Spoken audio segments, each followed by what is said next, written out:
So this was a very interesting yet troubling article for me. In review, I think that one of the things that kind of bothered me the most was the rap that it gave on small towns. I think that being from a small town, I think that all too often they get this image that they're bigots and racist and small-minded and have such a narrow mindset and wear blinders and don't look at any of the rest of the world and just are stuck in their ways. And that's just simply not true. Where I come from, there are people that persecute gays, there's people that persecute people that go to church, there's people that make fun of these people and do all these things. But I can't say that moving from there to coming to Joplin, there's no difference. There's going to be bad people in whatever place you go. There's going to be people that persecute people that go to church and persecute people that go to gays, big or small, middle, big cities, New York, small towns in Texas. It doesn't matter. I mean, you're going to see that anywhere you go. So that's one of the things that bothered me about this article is that it kind of gave that rap. But I do understand where he's coming from, because in this particular article, Chris Kettering is he's dealing with somebody with a school that is narrow-minded and doesn't want to reach out and branch out and really support a cause that is very, very worthy of it. And in review of the article, I think that one of the things that's important as he tries to get this march for AIDS against the school's wishes, really. I mean, he goes to the principal. First, he presents it to his students, and there's no support for it. And being from New York and having a background in writing about this stuff and being around others that write about this stuff, he knows the stories and what it's like. And these people don't, and they are narrow-minded. I mean, these people are narrow-minded. And so the kids, because of whatever, their upbringing or whatever, they're not in support. I mean, nobody raises their hands. Nobody thinks this is a good idea. I mean, and nobody's for it. Nobody out of however many kids were in his class, 20 or 25, I don't even know if it said. But nobody supports it. And it bothers Chris. But Chris, which I admire his determination a bunch. And I think it's important that we as teachers, if we feel like a cause is worthy enough pursuing, I think it's important that we do pursue it to an extent. And Chris does this. He goes to the principal and he says, "Hey, I want to do this walk." And the principal just a typical, I don't know, not typical, but there's principals. I've met a lot of principals like this. They're conservative because they don't want to get in trouble or ruffle any feathers of those in power. School board, community members, higher-ups in the administration, assistant superintendents, other principals. They don't want to ruffle any feathers, and they want to maintain good relationships, so they don't test it. So he's kind of giving the hint to Chris, like, this isn't a good idea. I don't want to get involved in this. I want to wash my hands clean.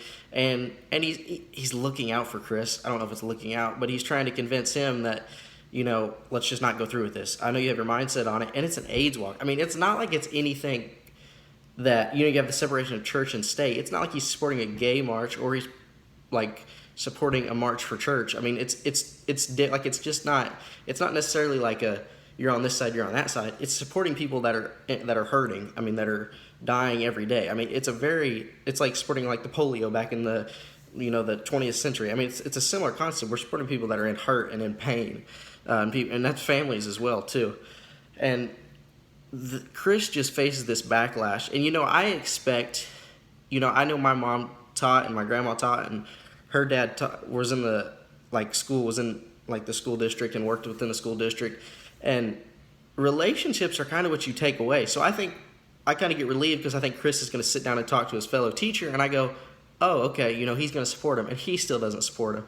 And then Chris makes the mistake of not being prepared the next time he tries to take it to his students, because he gets some momentum, and the next thing you know, one student says a comment that he really should have been expecting because of their reaction the first time. So he got excited and kind of got narrow-minded in the approach to it, and then he kind of gets in trouble because another student who just does not know better, and I blame his parents, nobody else, his parents for that, and then it just gets sidetracked and Chris gets no headway, and then the article ends.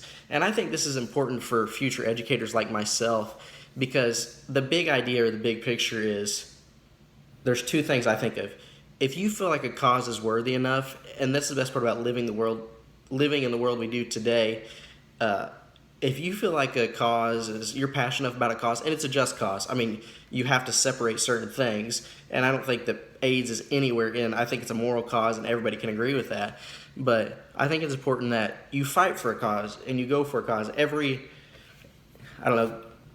they always say, like, if you don't stand for something, then you're going to fall for nothing. I mean, so I take it that way. You know, if you feel like something's worthy enough, pursue it, make a difference, not just in the community, but in your kids' lives as well. And have that mindset when you approach the classroom and you approach your kids and you approach your fellow teachers, because you want the best for everybody, all the people that you interact with. You want the best for these people that have AIDS, and you want to support them, and you want to raise money and raise research so maybe we can solve it and have a cure one day or come up with a vaccine.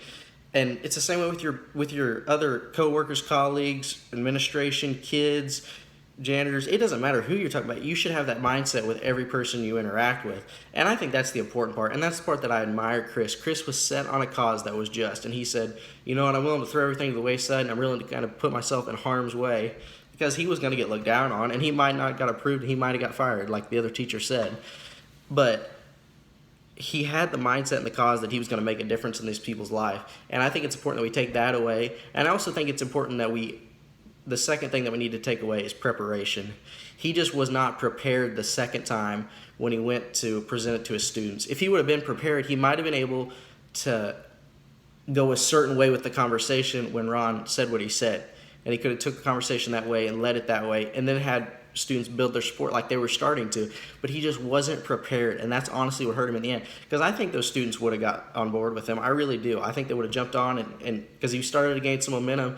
And you just have to expect that. You have students that they just think that way. And these kids, I mean, they're still young. I mean, their frontal lobe's not developed. They just have that mindset, and that's the way they're raised. So whatever they're taking in, they're getting it from home. So you can't blame the kids. So he should have been prepared for the conversation to go that way. And I think things would have worked out for him. Love the article, and I think we got a lot to take away from it. Thanks. Bye.